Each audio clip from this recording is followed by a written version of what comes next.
बैसाख का महीना है ना, जितने यहाँ बैठे और जितने आस्था चैनल पर सुन रहे और जितने फेसबुक यूट्यूब पर कथा श्रवण करना, प्रयास करना, बैसाख के महीने में मिट्टी के पात्र में जो रात्रि भर जल रखा हो, मिट्टी के पात्र में अगर आपके पास में घड़ा हो, हंडा हो, नी हो तो दिया हो, दीपक हो, कुल्लड़ हो, कोई भी तुम्हारे पास में जो मिट्टी का पात्र उसमें जल भरना, वो जल बैसाख के महीने की किसी भी सोमवार के दिन या किसी प्रदोष के दिन या बैसाख महीने के शिवरात्रि के दिन वो मिट्टी के पात्र का जल अपने घर के प्रत्येक व्यक्ति का स्पर्श कराकर उस मिट्टी के पात्र के जल को तांबे के पात्र में डाल लीजिए और घर के प्रत्येक व्यक्ति का स्पर्श करा लीजिए और शंकर भगवान पर कुंदकेश्वर महादेव के नाम से समर्पित करिए।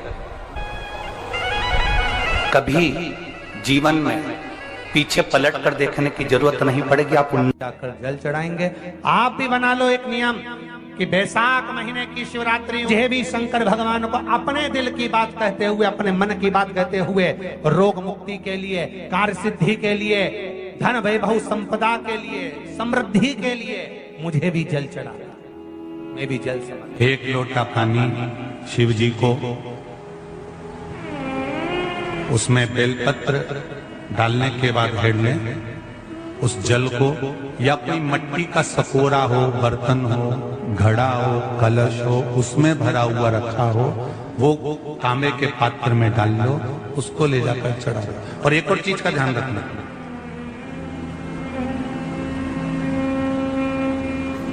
अगर असाध्य रोग जैसे ऐसा रोग हो जो समाप्त नहीं हो रहा हो, कैंसर, किडनी, लीवर या किसी का डायलिसिस चल रहा हो या लीवर काम नहीं कर रहा हो या शरीर की कोई हड्डी जुड़ नहीं रही हो, तो जो जल शिव जी को लोग चढ़ा रहे हैं वो जल को आचमन कर लेना।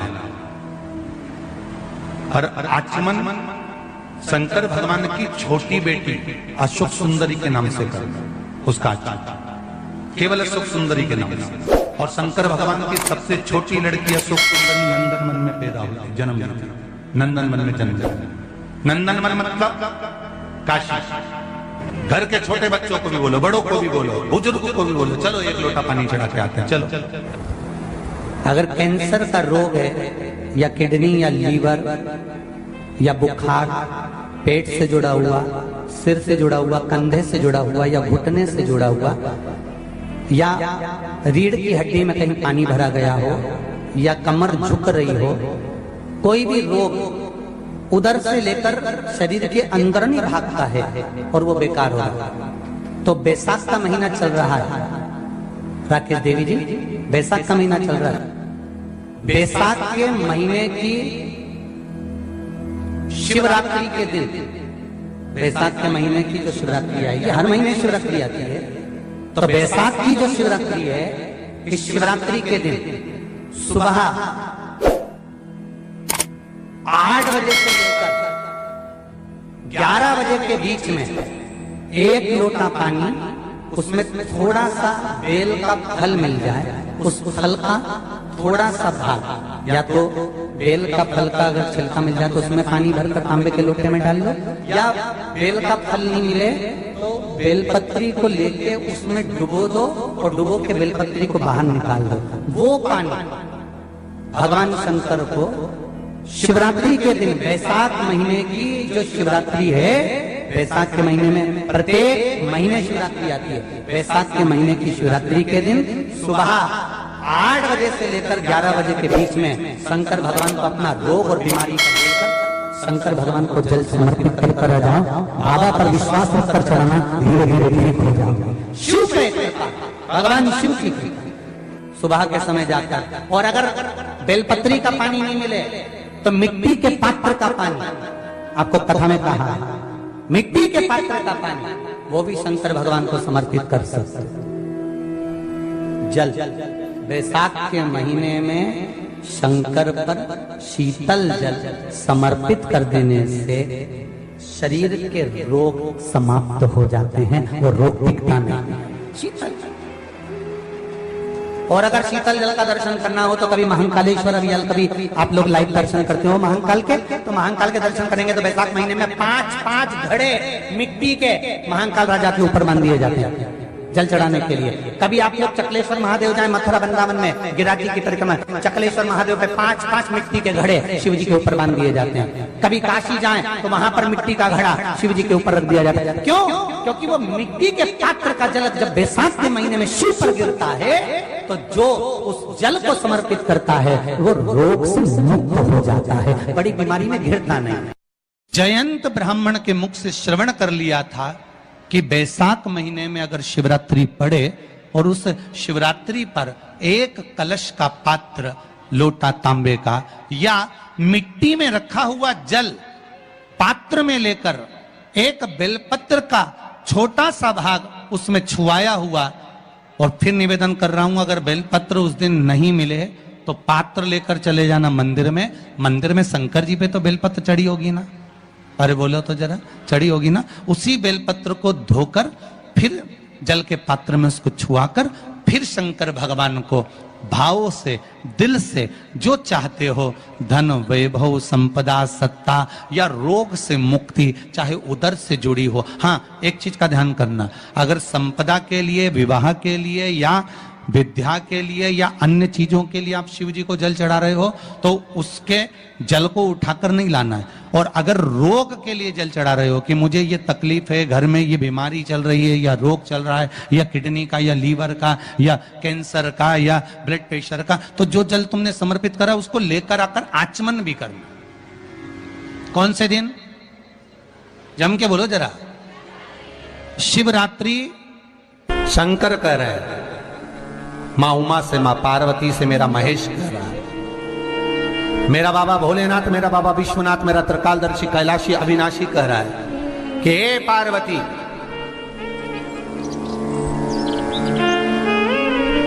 एक बीला, एक बेल जो मुझे समर्पित करता है और समर्पित करने के बाद उस बेल की महत्वता देखिए, जो बैसाख महीने में बाबा शंकर को जो चढ़ाया जाता है और 1000 अश्वमेध यज्ञ का पुण्य फल हम प्राप्त कर लेते हैं मात्र एक फल चढ़ाकर, मात्र एक फल चढ़ाकर। हे पार्वती, संसार का मनुष्य जब मुझे वो बेलपत्र समर्पित कर, वो बेल का फल समर्पित करता है, पार्वती वो फल जो मुझे चढ़ता है, फिर मैं भले नर्मदा के जल से निकला हुआ कंकर शंकर क्यों ना हूं, फिर चाहे मैं गंगा के जल से निकला हुआ कंकर शंकर क्यों ना हूं, चाहे फिर मैं यमुना के जल से निकला हुआ कंकर शंकर क्यों ना हूं, चाहे मैं सरयू के जल से निकला हुआ कंकर शंकर क्यों ना हूं, चाहे मंदाकिनी के जल से निकला हुआ कंकर शंकर क्यों ना हूं, हे पार्वती, फिर जो भी शिवलिंग पर वो बेल समर्पित होता है वो बेल उठाकर जीव अपने कार्य में ले सकता है। ये माँ उमा से कह रहा है। तो उस बेल की महत्वता जानेंगे। अब अपन उस बेल को जानने के लिए वापिस स्कंद पुराण में चले तो स्कंद पुराण में लिखा हुआ है कि जो बेल बैसाख के महीने में शंकर को चढ़ाया जाता है वो बेल का फल उठाकर रख लिया जाता है। बैसाख के महीने में उस चढ़े हुए, बाकी के आपको बेल का फल खाना हो तो बात दूसरी, पर चढ़ा हुआ जो बेल का फल है वो पूरा बैसाख नहीं खाना। बैसाख के बाद में अगला जो महीना आए उस महीने के अंदर उस फल के अंदर का गुर्दा निकालकर उसको सुखा लीजिए और सुखाकर जिस व्यक्ति को पथरी की बीमारी हो और जिस व्यक्ति को पेट में बहुत भोजन पचता ही नहीं है, पूरा शरीर पाचन क्रिया बेकार हो गई, उस व्यक्ति को केवल 7 दिन तक शंकर पर चढ़ा हुआ वो बेलपत्र प्रदान कर दीजिए। पथरी भी बाहर और पाचन क्रिया भी ठीक, जिंदगी भर तकलीफ नहीं।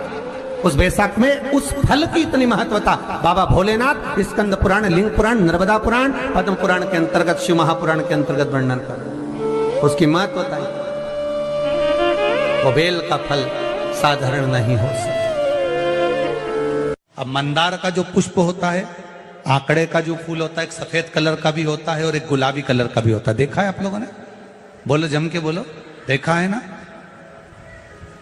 गुलाबी कलर का जो पुष्प होता है वो आप मंदार का, आंकड़े का जो गुलाबी कलर का पुष्प होता है आप टीवी पे देख रहे होंगे।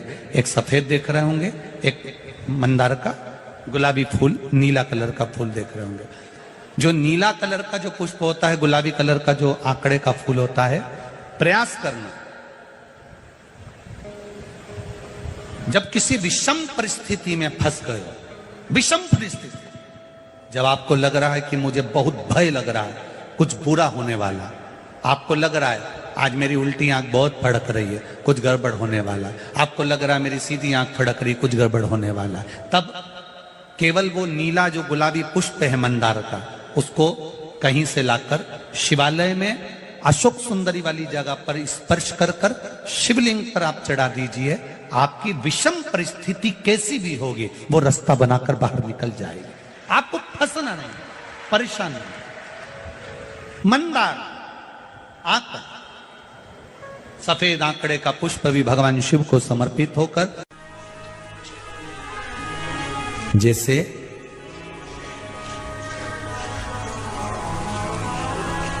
बेले के फल का गुर्दा, बेल का जो फल होता है, बेलपत्री का फल, उसका जैसे गुर्दा, उसके अंदर का जो भाग होता है बेल का, वो गुर्दा,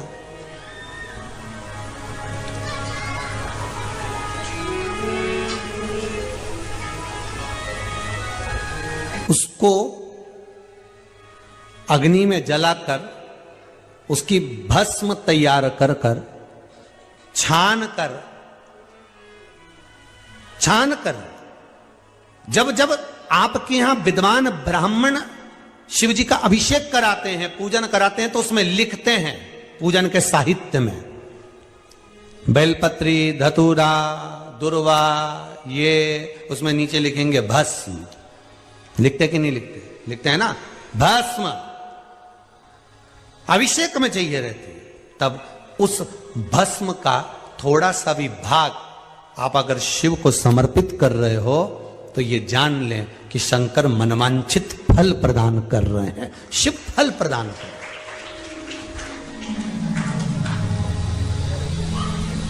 महाराज,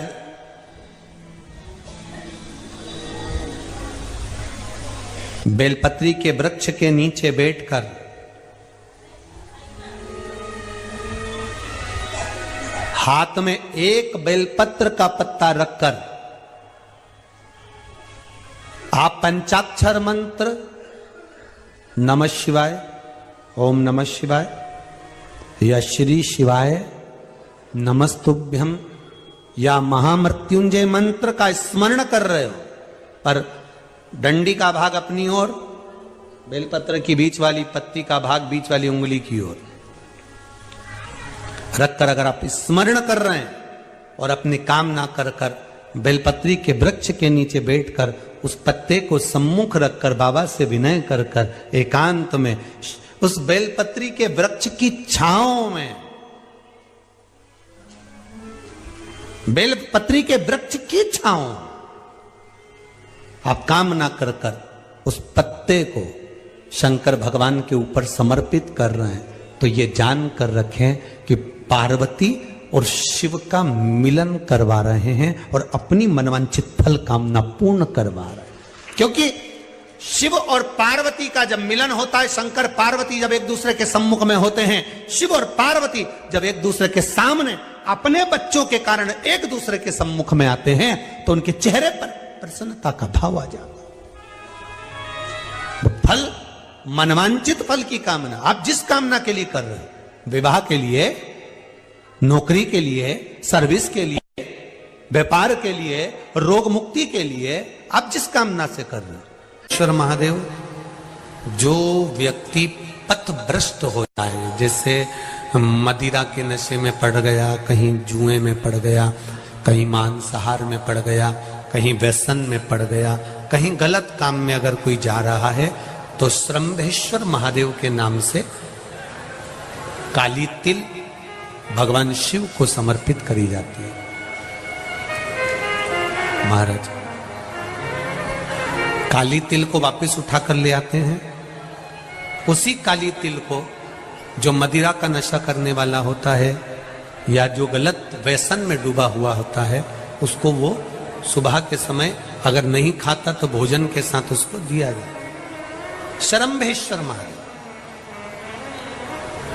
एक बेलपत्री का भी बहुत अच्छा प्रयोग है श्रंभेश्वर महादेव का। मदिरा पीने वालों के लिए, मांसाहार, व्यसन में, जुए में, पेशावृत्ति में, पर नारी में, गलत जगह पर जो डूबे रहते हैं उनके लिए। पहले की कथा में उसका वर्णन किया है बेलपत्री का। श्रम्भेश्वर महादेव, एक बार सब बोलेंगे, कौन से महादेव? श्रम्भेश्वर महादेव। फिर जम के बोल लो एक बार, श्रम्भेश्वर महादेव। जब हमारे घर में क्रोध बढ़ता है या कोई गलत कार्य में जाने लगता है तो श्रम्भेश्वर महादेव का हमें शरणागति लेना चाहिए, श्रम्भेश्वर महादेव का पूजन करना चालू कर देना चाहिए। कई लोग कहते हैं महाराज जी ये श्रम्भेश्वर महादेव का मंदिर कहाँ मिलेगा, हम कहाँ पूजन करने जाए? कहीं नहीं जाना, तुम्हारे घर के पास में जो शंकर जी का मंदिर है वहीं जाओ, उसी देवालय में, उसी मंदिर में जाओ, श्रम्भेश्वर महादेव के नाम से जल चढ़ाना प्रारंभ करेंगे। वो जल जो गलत संगत में पड़ा हुआ है उसका आचमन कराना प्रारंभ करेंगे, अपने आप उसकी धीरे धीरे बुद्धि सुधरना प्रारंभ हो जाएगी। ऐसा श्रम्भेश्वर महादेव का है। साथ में शिवरात्रि आ रही है, छोड़ना मती, बेलपत्री का पत्ता जल में डालकर भले पत्ते को निकाल देना, और वो जल, जो रोग है, जो बीमारी है, संपदा नहीं आ रही हो, दुकान नहीं चल रही हो, व्यापार नहीं चल रहा हो, बच्चे चिड़चिड़े हो गए हो, क्रोध पड़ रहा हो, तो भी बाबा पर घर के प्रत्येक व्यक्ति एक लोटा जल जरूर चढ़ा के आना, शिव को नमन कर कर आना, ये मौका नहीं मिलता। कि बैसाख महीने की शिवरात्रि यह भी शंकर भगवान को अपने दिल की बात कहते हुए, अपने मन की बात कहते हुए, रोग मुक्ति के लिए, कार्य सिद्धि के लिए, धन वैभव संपदा के लिए, समृद्धि के लिए मुझे भी जल चढ़ा, मैं भी जल समर्पित। एक लोटा पानी शिव जी को, उसमें बेलपत्र डालने के बाद हेड लें, उस जल को या कोई मिट्टी का सकोरा हो, बर्तन हो, घड़ा हो, कलश हो, उसमें भरा हुआ रखा हो, वो तांबे के पात्र में डाल लो, उसको ले जाकर चढ़ा लो। और एक और चीज का ध्यान रखना,